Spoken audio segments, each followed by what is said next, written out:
So I'm doing this intro completely out of sequence. It's the end of the day and we are done. Today, the plan is to fit a Porsche 964 engine in our RWB 911SC. Should be easy. It's just one Porsche engine for another Porsche engine. What could go wrong? So big day today with the Porsche 964 engine. It is actually going in the RWB today, so we'll see a little bit of that. Since we were here last time, there's a fair bit that has happened. All the wiring, the fuel system started to go on as well, as we can see at the back. A number of the components for the clutch plate from Patrick Motorsports has started to go on as well. So it's all kind of slowly coming together. There are some parts that maybe, if A, I wasn't running out of time, B, wasn't running out of money, that I would have probably done a little bit differently. I think this, I would have got the carbon fiber component for that and the carbon fiber blanking plate for that up there. But they are jobs which I can do once the engine is actually in the car. And money is running tight, so let's focus on what I can afford to do. It's got the RS pulley on it now, and we're just kind of tightening everything up. I'm doing some running around today, apprentice number 1 on the job, and we're going to get it in the car. It does say read instructions before use. This is not something you see every day. We're buying a torch to fix the $7,000 exhaust. Controversial content incoming. There we go. Okay. Just before we're distracted by the annoying exhaust, got some cool parts going in today. The exhaust, the annoying exhaust. So we have to fix this today because it's going in the car, and in a few days' time it's going off to get the wiring done. So this is a, let's try and fix it. Oh God, it looks awful. It was an apprenticeship job, wasn't it? That's what happened. I don't even think the apprentice got this job. I'll put a link in the description below for the review of a FabSpeed exhaust. Of which one not to buy.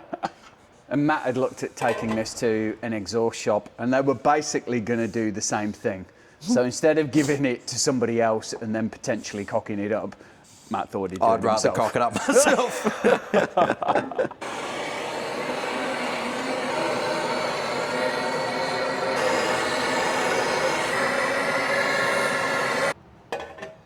Is it heat it, bend it, mould it? Something like that. I imagine it has to get bloody hot, that's the thing. No, not really. It will move. Oh, there we go. We're close. Yeah? We are close. Well, it's going to seal a lot more than it did before. So you're just forcing it on so that it bonds a little bit better? No. I'm just trying to get it to mould to that shape. So I'm just squashing the pipe together because it was oval. A lot closer. It's a lot closer. There's still a little bit of a gap around here, but it's a lot closer. And it's a relatively simple fix, but the point is, you shouldn't have to fix your $7,000 exhaust. No. Like, Defeats the purpose of buying a $7,000 exhaust. yeah, it does, and I get it, but... And I don't really like doing that to... No, it just marks it. And I know nobody will see it, but we know. All right, I think we're going to go with that, Scott. That'll do it. I reckon we'll go with that. We are done. Exhaust fixed. Wow. No thanks to FabSpeed. Review in the comments below. Oh God. That's a million times better. It's almost like it needs pushing in a little bit more this side. I just don't want to make it worse. No, I wonder if that'll do it. Because if you look on the other side, when you do that, on the other side, it's actually quite a bit in. So we just need to press it in just a little bit more. I think you could kind of see when you pressed it in and you pull it out of the vise, it actually springs back. It does come back a bit. Yeah, it does, yeah. But you don't want to go too far. That's better, isn't it? Yeah. And then we can always heat it up a little bit in there if we need to bend them over a little bit. Yeah. I just don't want to go too far. No. All right. And then we'll be right up shit creek. We're user friendly now. Yeah. No leaks. Fingers crossed. Yeah. and using the 993 necessitates a custom bracket or adapter to ensure proper fitment and prevent issues. However, the 993 coil is often preferred for its robustness and can be a good upgrade if done correctly with the appropriate conversion parts. So we are just discussing coil packs at the moment. You might have been able to hear that in the background. This is a standard 964 coil pack, but mounting it on the engine, two of these are a little bit awkward to kind of fit. So I think what we're going to do is get 993 coil packs and fit them because they're smaller, they fit out the way. The conversion kit, it turns out, is just a bracket. So we can fabricate one of those easy enough. So time to order some 993 coil packs, and I'll probably put these up for sale and get rid of them. So we've got a modified exhaust going on.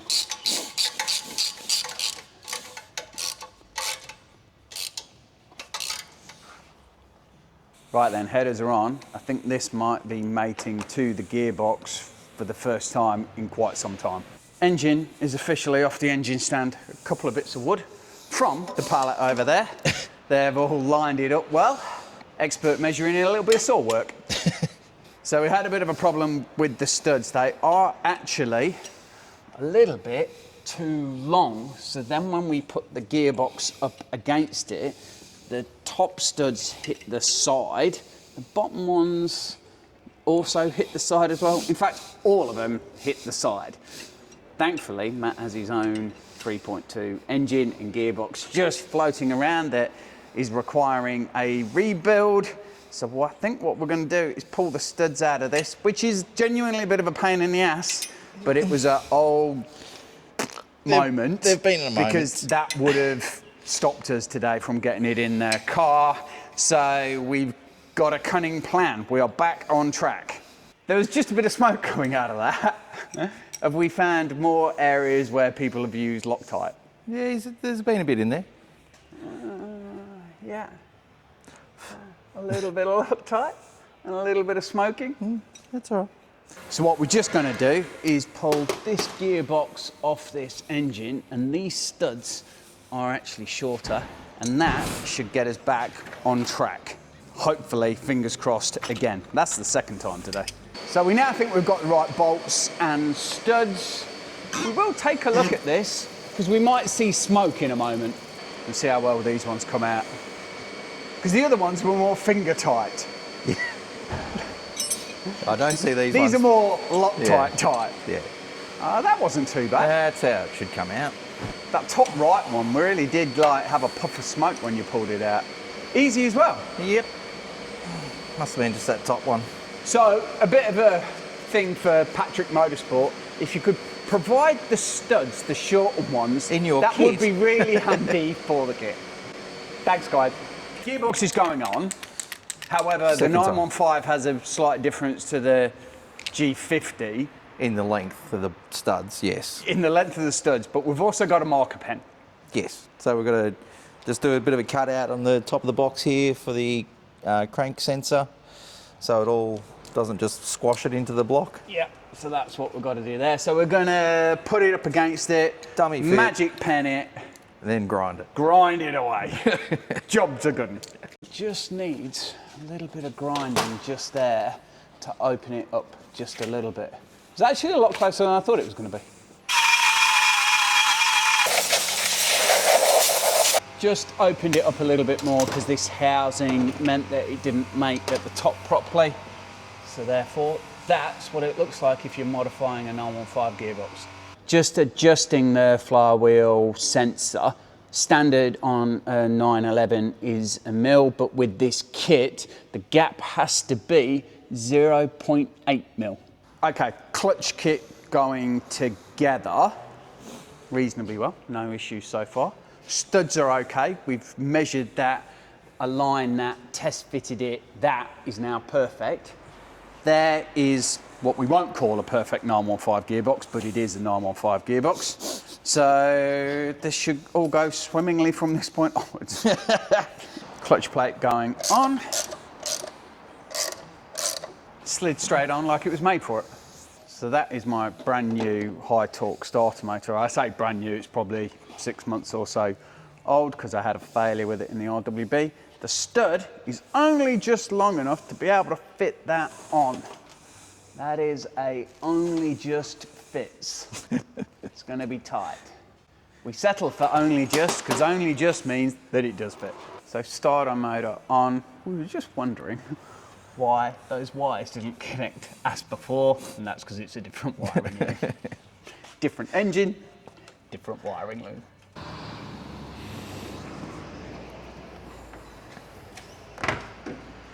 Handbrake, I bet is on. No, I think I took it off. Yeah, it is. First time this has moved in a bit as well. Yeah. I'm surprised brakes haven't locked on. Yeah. Won't quite make it this side. Won't? No.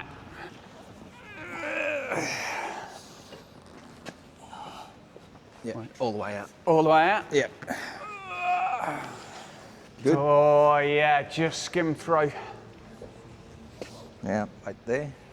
Now, because of the sills, this is a little bit of a pain to get on a hoist, and it has to have some spacers, so Matt's doing that. We're gonna test fit the engine, fuel regulator and fuel system we're just gonna check will actually fit. Then we'll start to test fit that as well. Then we'll lock the engine in. It's been a while, but I think we're gonna see an engine in her today. We're on the hoist, and what time is it? Lunchtime. It's lunchtime. I think we're having Japanese. So we're up in the air. The plan is to feed some of the wiring harness through, I think is what we're gonna do. Yeah, otherwise we'll have no tail lights or anything. Yeah, so that needs to be fed through. The oil tank needs to go back in as well because that'll be a complete nightmare to try and get in with the engine in. So it's a bit... And some fuel lines. Plumbing a few bits up just to make sure that when we put it in, it's kind of as it should be. As with any of these builds, there's always something that kind of goes astray. And on this one, it's the accelerator linkage. So we're having to do a little bit of wiggling here because there's obviously the line that goes up here. We've had to drill an extra little hole there so that the linkage from the 915 goes all the way up. We've put a plate on here which is actually from a 3.2.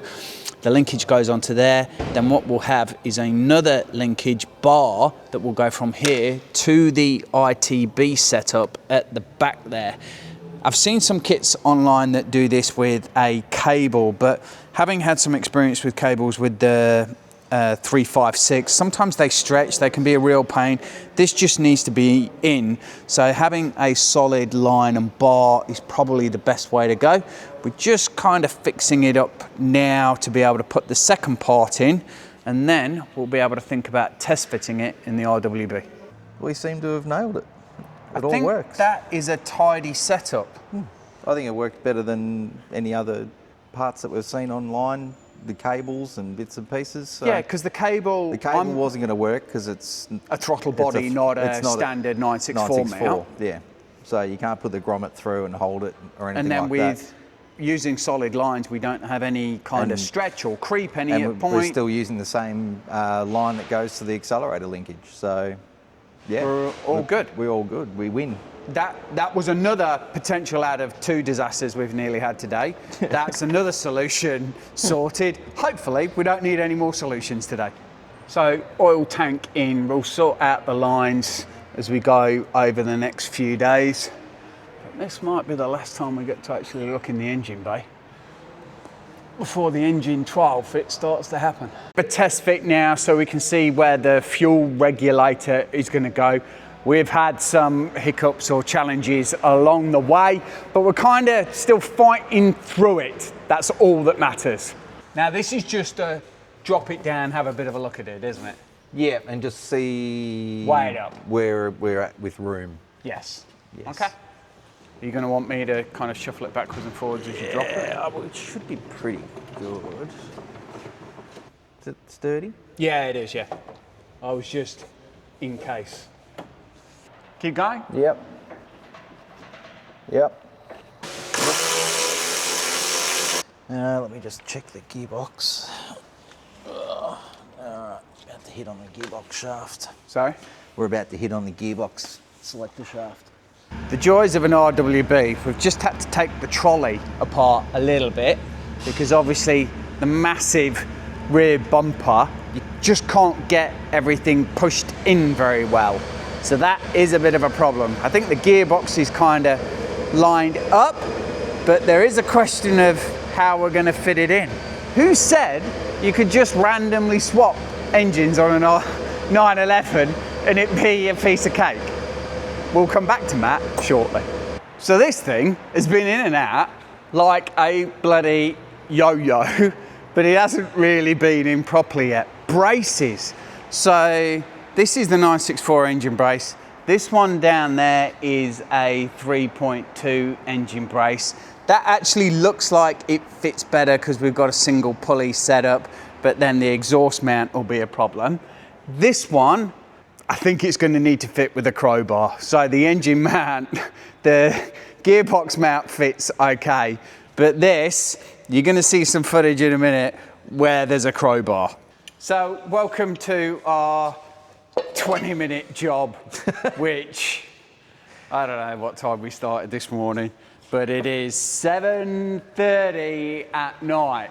We've got a Porsche 964 engine in a 911SC. There's a lot to be said about this that people don't really tell you about. We have manipulated tinware, cut tinware, engine mounts have been crowbarred, bent into existence, but genuinely it's in. We've still got we will drop it down so you can have a look. We've still got a way to go, but yeah, we've still got plenty to go, but it's in the car, which to be honest with you, this thing has been in and out like a yo-yo today. And I probably shouldn't say that because every time we've actually tried to put it in, we haven't been able to get it in and it's actually come straight back out again. But it is in, and to be fair, we were going to test fit it and then we were going to put the fuel regulator in and then we were going to pull the engine out. But now it's in, it ain't coming out. This thing is never ever coming out of this car. I think at some point we might sit down with Matt and do what it takes to put a 964 engine into a 911SC or a 3.2. That might actually be worth us sat down and talking about because there's things on the internet, there's all kinds of things all over the place, but there's a way to do it and we have done it today. we've figured it out. Yeah, we've definitely figured it out, so stay tuned for that insightful video. So there we go, we've got a Porsche 964 engine into a 911SC. We are doing the engine mounts up. There was a little bit of messing around to get those done. We have loosened it all up. As you will see, the engine mount bar there is a little bit bananaed, but that's the way you do it. I think it's called rainbow shape. Yeah. But that's it. We've got ITBs and a 964 engine in the RWB, which is astounding. That's been a day, that is. Oh my, oh hell. I hope it's all worth it. Yeah. We got a lot done. I tell you what, there's a lot to be said for people just saying that you can do an engine swap on a 911 and you can pull engines out. The look on your face. No. That just tells the whole story. It's not a thing. No. Honestly, that has been an epic. I wonder if it would have just been easier to fit a Honda engine. Because fitting a 964 engine in there. They've put Chevys in it too, so maybe we should have gone down that route. Because genuinely, that was a lot harder than I thought it was going to be today. I was all full of the joys of spring. I was like, this is going to be a piece of cake. What a lot of bollocks that was. It's been a tough day. I'm probably going to end this video here. We have had a big day. I think I need to do a recap at some point with Matt. And we might try and grab a coffee sometime and do a bit of a recap of how you do this kind of stuff with an old 911. But I'm off. Hope you've enjoyed it.